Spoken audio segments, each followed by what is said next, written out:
here. We're ready. You want me to speak in English? Yes, because we won't Okay. understand. You can begin in your native language, but then go to English if you would. Okay.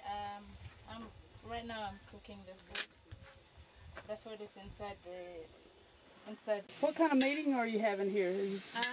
It's like our camps. We are gathering to. There's some land. Some gold mining is coming up in our land in the village, so we are gathered here to just talk about that. So. Okay. Thank you so much. Will you introduce your aunt over there? This is my auntie, and she's my mother's sister, the big sister, and she has 5 boys, and the husband died already, and she's a widow. Yeah. The Bible teaches take care of our widows, doesn't it? Wow, that's good.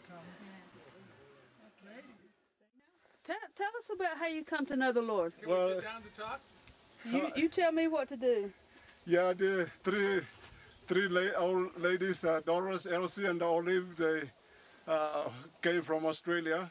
And when the Isaiah, they want to start at the Jim Dean from Canada, came and lived the wife and the children with these 3 old ladies.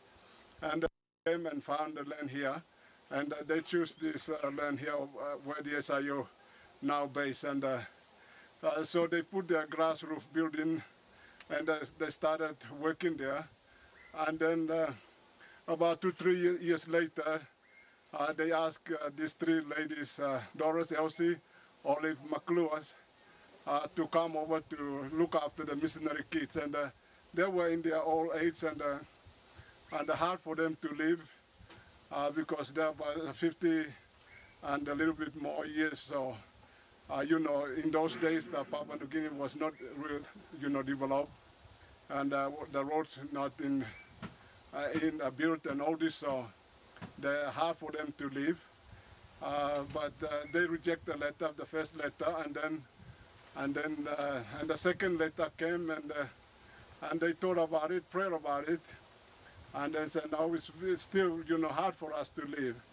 But then the third letter came, so and they thought maybe this is God calling us for Papua New Guinea. So that's why. And in those days, one of the auntie, Elsie, was blind. Both eyes was blind, and they prayed, God, if you have work for us to do in Papua New Guinea, and you can show us a sign. So one of the side came back, and they realized this was a call from God to come to Papua New Guinea. So they did leave the Australia, and they came and stayed at the SIO for 8 years and take care of the missionary kids while parents out in the tribe to take the translation work. And then after 8 years, these 3 ladies felt that the God was calling them to move down to Yukarumpa village. So School you know, people don't normally homeschool, so they've got the school issue. And when Daniel came last year and asked if his girls could come, they kind of asked me in a very concerned way, well, do you think, Tim, that would be all right, or would you be willing to have teenagers? And I was like, no, I'd be thinking, well, I thought it was great. I actually used a year of homeschool with my boys and had them do some building projects. And I just thought it was good for they're around their experience, you know, even though neither one of them are probably going to be in construction, but I just thought it was good. And you learn a lot, you know, and so I thought it'd be good. You know, this kind of been okay now. But then there were good kids. I mean, they were good kids. So far we've not ever had any our problem. kids came and you're thinking, oh, maybe we shouldn't do this. No, it's good. I think they're always a benefit to the teams. I think, too, that is a seed planted in the future generation, because one of our biggest problems now is it's dying. Nutrition, Well, Wycliffe worldwide, there was a big push back in the 50s and 60s, I guess, for missions, and all these missionaries are recruited, but now they're all retiring, and there's not the rate coming in.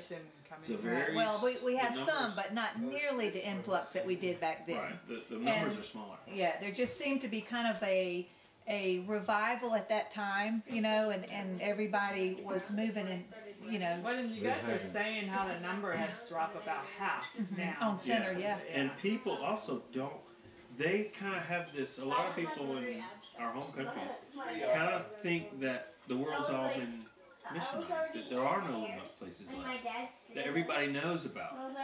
Because there's a church on every street corner, you know? And they just don't realize that there's still a whole lot of the world that hasn't had That's hard for me to fathom. That's because I